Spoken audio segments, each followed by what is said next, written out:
Well, this is different over here. I'm actually driving. It's a rarity to see me actually talk and drive like this because I'm really not too much of a talker, surprisingly. But what's up, people? How is y'all feeling? How are y'all feeling? This is actually a Longfellow Bridge you crossing over here.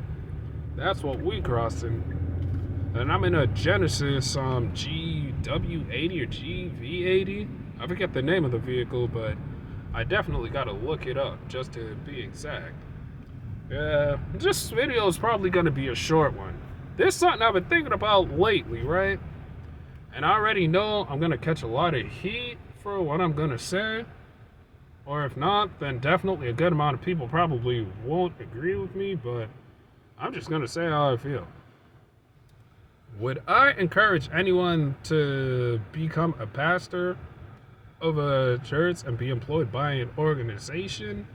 Or would I encourage someone to be like a pastor and be independent? Me personally, I would never encourage any person to become a pastor of an organization, be employed by an organization. That's what I meant to say. Because I've seen a whole lot. And anybody, this goes for any denomination. Y'all know exactly how it is. Like whenever they put like a new pastor in a church, how pastors have to leave and all that, which I get it on the one hand, but here's what I don't get. There's pastors, for example, let's say if they've been a pastor in Connecticut and then they send them to Massachusetts. And then what if they don't find a crib in Massachusetts? That would end up meaning that whenever they're done, like say working during the week or whatever, they have to drive back to Connecticut every single week, which is crazy. And they could put you in a church today, and typically the pastor's at a church for what, 3-4 years, sometimes more than that. They could put you in a church today, and then in 1 week, they could take you out whenever. And then I've had pastors tell me this directly. I'm not making this up. I know I troll a lot, but I would never lie about something like that.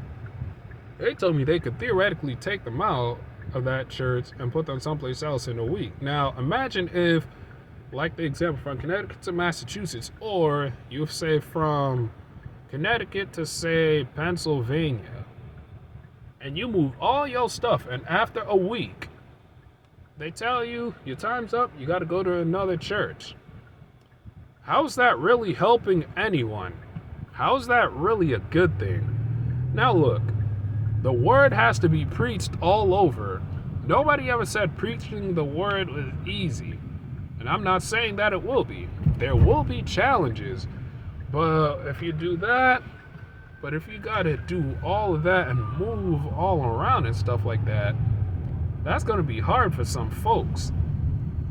And another thing, I've actually had pastors say this themselves, that there's certain messages that they want to preach, but the people that they're employed by told them not to preach those words, because it affects their bottom line and all that type of stuff.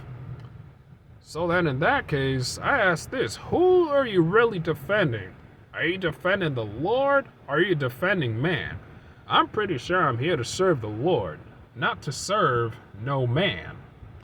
And then another thing, I remember I was actually at a church not too long ago, and then there's these vows or oaths or however they call it.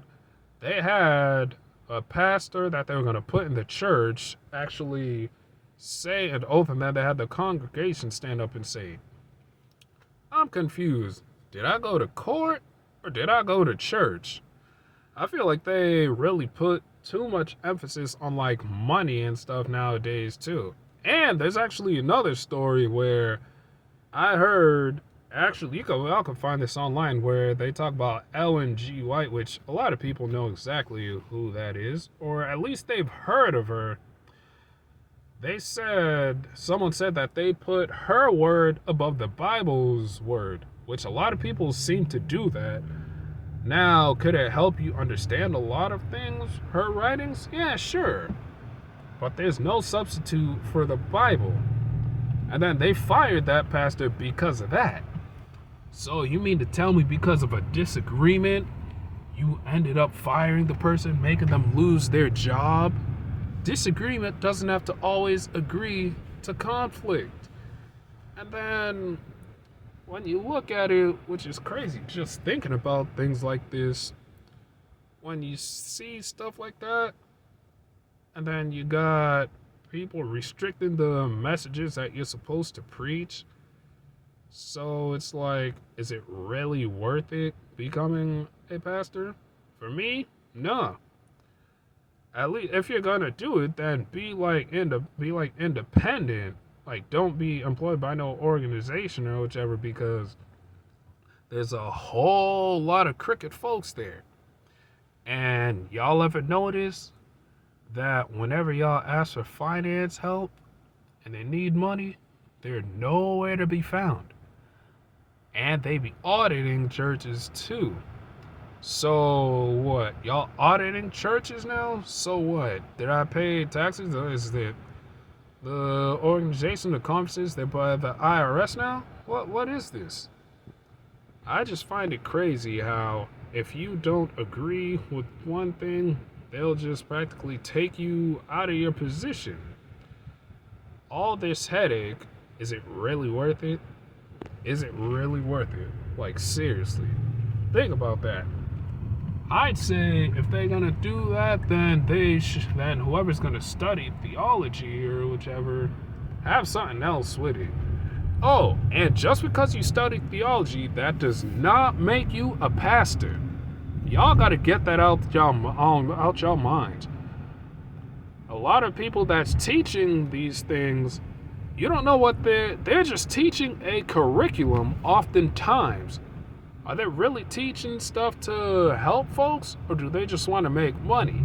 Which, again, I'm not against people making money, but still,